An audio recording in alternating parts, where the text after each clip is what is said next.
Okay.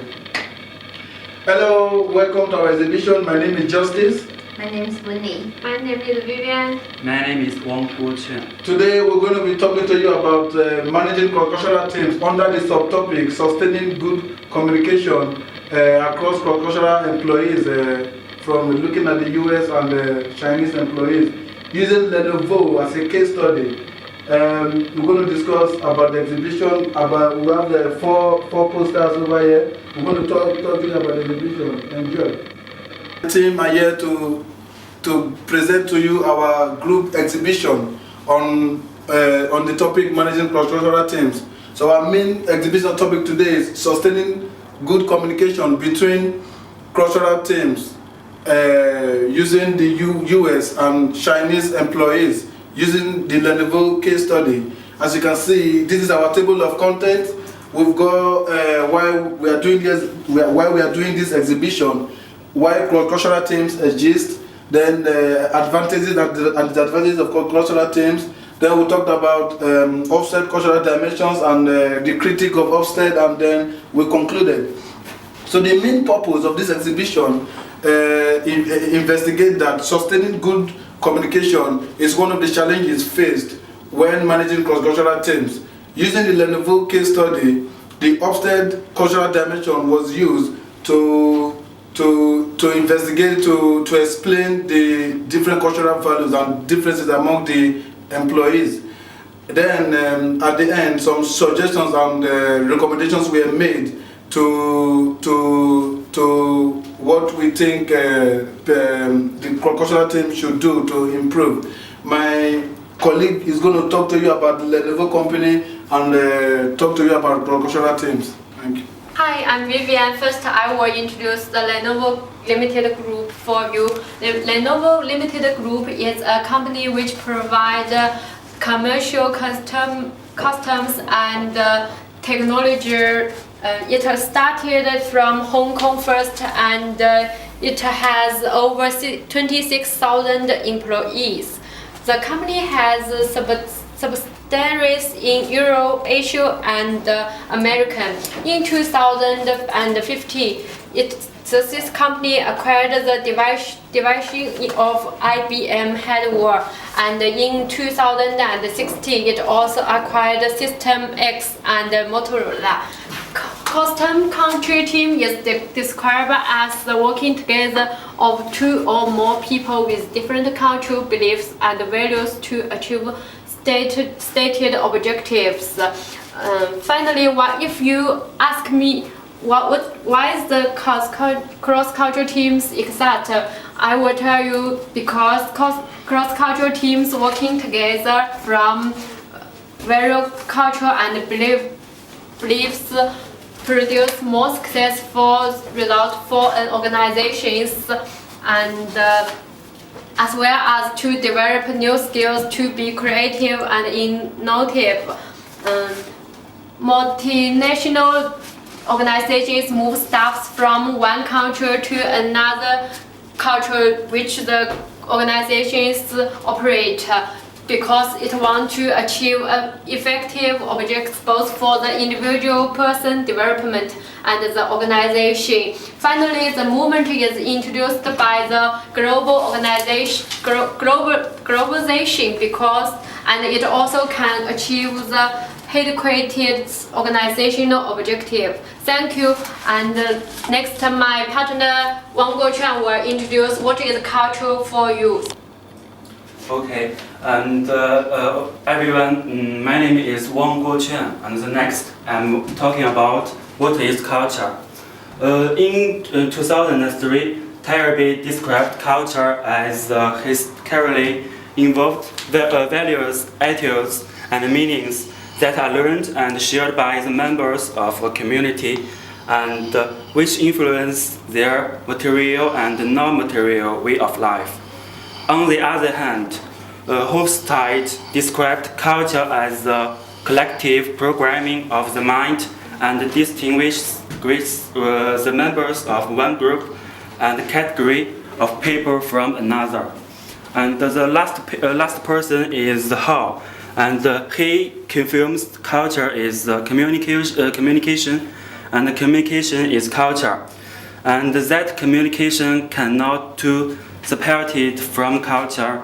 The house culture division explains the consequence of meeting practice of communication between the sender and the receiver, explaining communication as an important part of transferring information and among cross-culture team members. Hi everyone, my name is Wendy, and today I'm going to talk about the advantage and disadvantage of the cross-culture teams, and also talk about the challenge for the cross-culture team.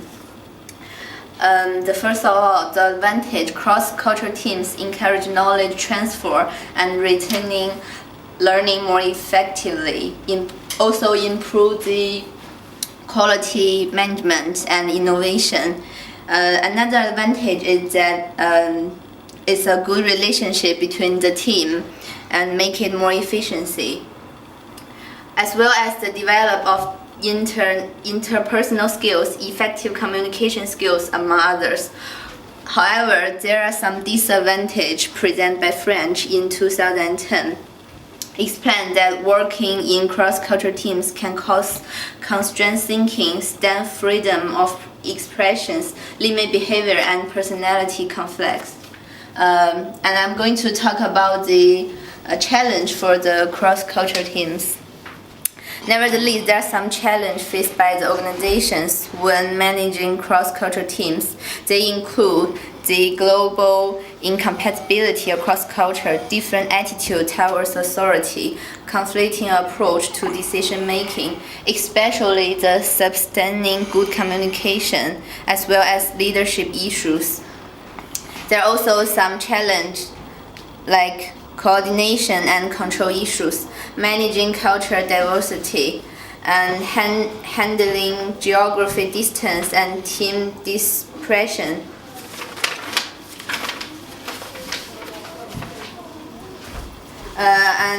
Through this challenge, we can see that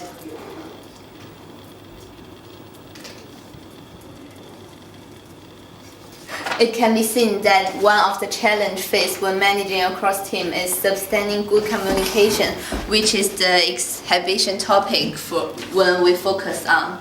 And this on my part. And next, the Justice will explain more for you guys. Thank you. I'm going to today talk to you about the HOFSTEDE cultural dimensions. The HOFSTEDE cultural dimensions are dimensions used to differentiate the cultural differences between countries, which has been used by many organizations and researchers. So the dimension has 5 dimensions, so which are individualism, power distance, masculine, uncertainty, avoidance, and long-term orientation.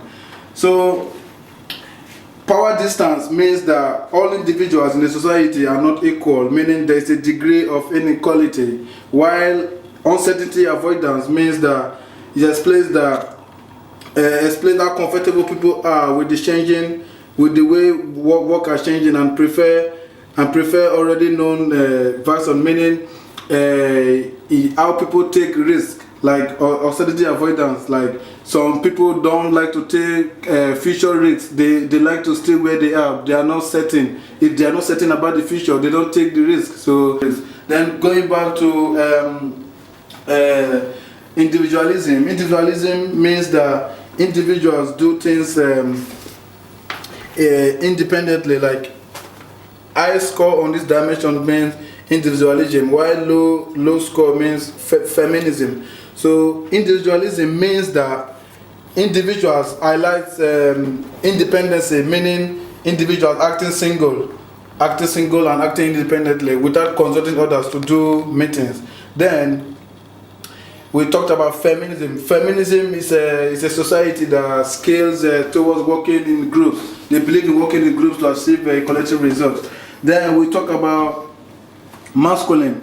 Masculine culture have different rules for men and women, but less rules for feminism society. Feminism society believes in building relationships, while masculine society believes on achieving result and achieving this.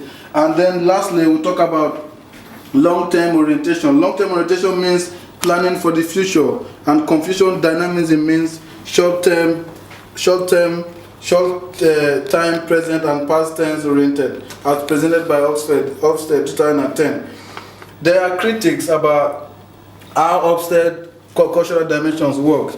There are some people that critique that though HOFSTEDE dimensions have been used widely by different people to differentiate the cultural differences between groups.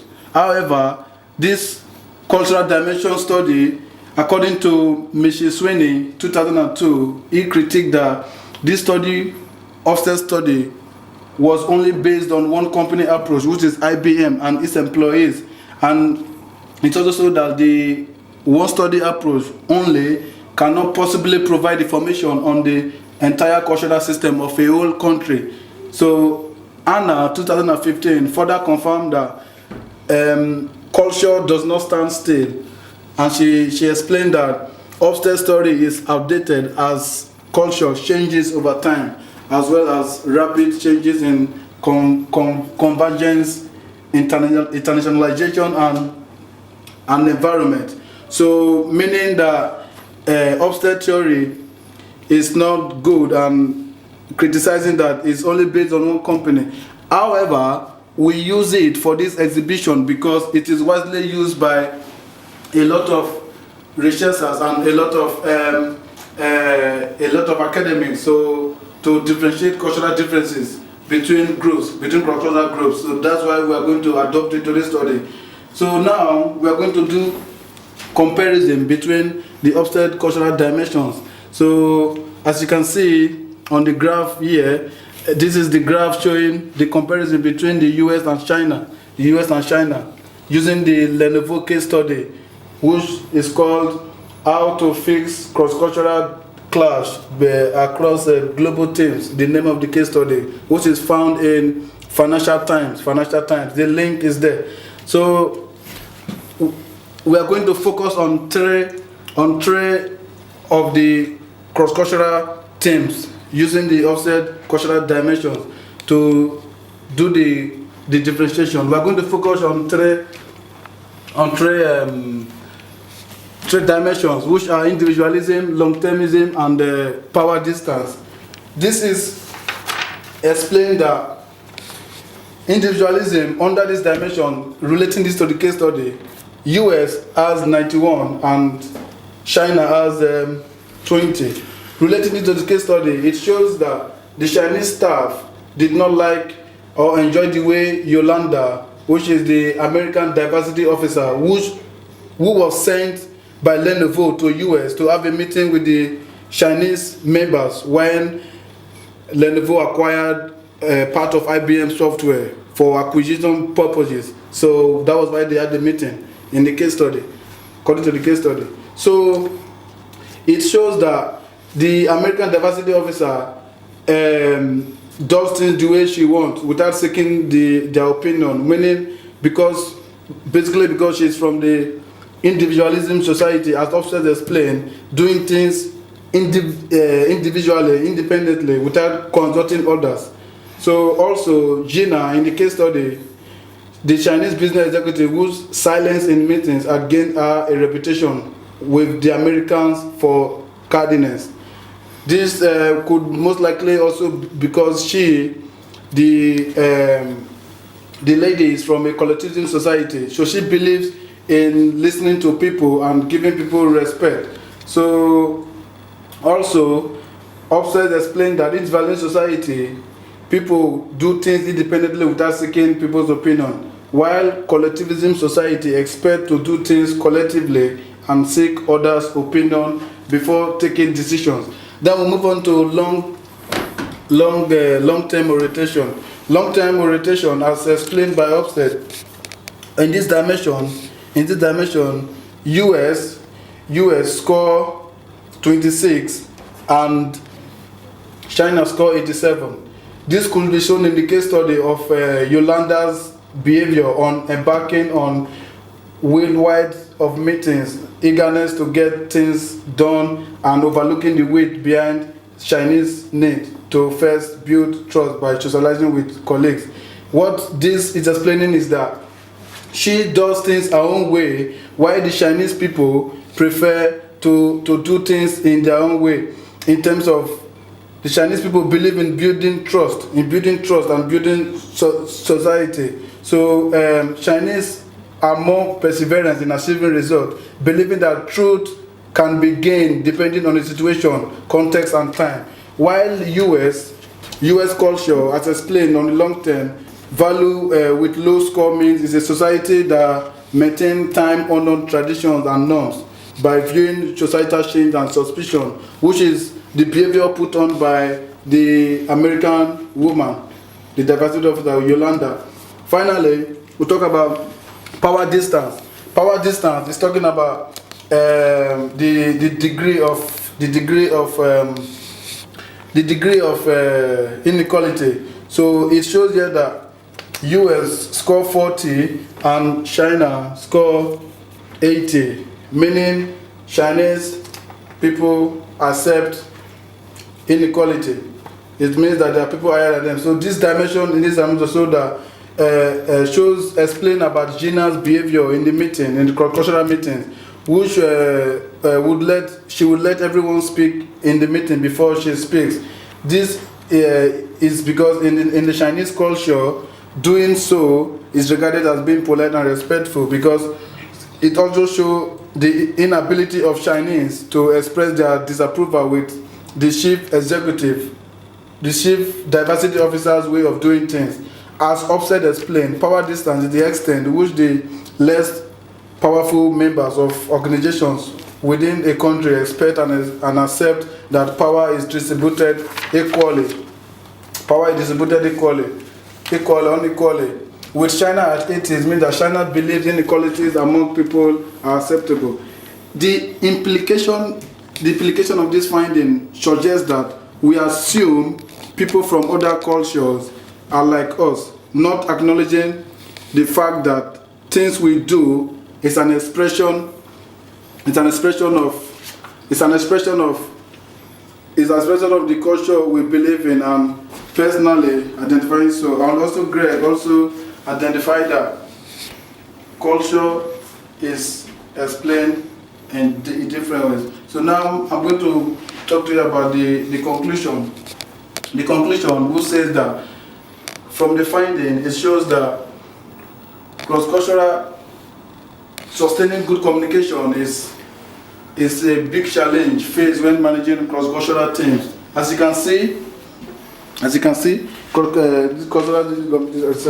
so because sustaining cross-cultural team is one of the challenges faced when managing cross-cultural teams, because of the cultural diversities among cross-cultural teams, as well as communication misinterpretation and cultural diversities.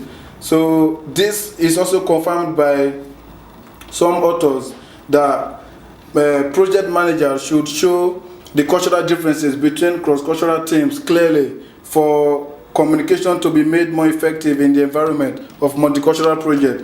It was concluded from our findings that big organizations, managers and staff working across culture, in this case Lenovo staff should have behavioral training and development to understand and communicate effectively within cultures. Training such as workshop how to identify cultural barriers and building relationship across culture need to be done to sustain effective communication. Thank you. We are going to answer the questions of the exhibition now. Thanks for your exhibition. I'm going to ask you some few questions. First question is, why have you chosen to concentrate on this area of the selected topic? Thank you. Okay, my name is Wang Guoquan, and I will answer the first question. And we choose to concentrate this area of this topic because we wanted to investigate if sustaining good communication is important challenge faced when managing cross teams. Also, we thought doing this topic will make us understand difference in cross-cultural teams' behavior and how this difference affect team performance, and for instance, how people behave in group activities and meetings. Yeah, second question. Having viewed your exhibition, what is the main point you think the audience that just listening to you, what point do you think they should take away? Hi, I'm Whitney and I'm going to answer the question. The main point we think the audience should take away is that globalization has changed and take over the world, and for this reason, the audience should understand how the cross-cultural difference and how they affect the group performance. And we also want the audience to know how to communicate with people from various cultures, and they have the different beliefs and how they work together in a team. Yeah, thank you. Go.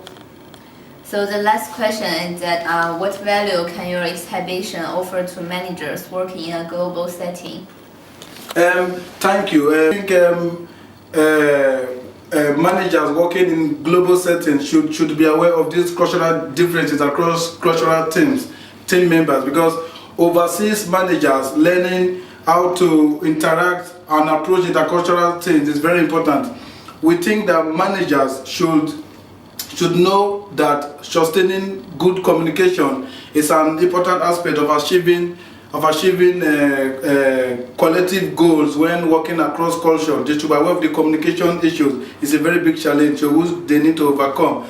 Also, from the case study of Lenovo, which we used for this exhibition, explained that the author says that when in Rome you behave like a Roman.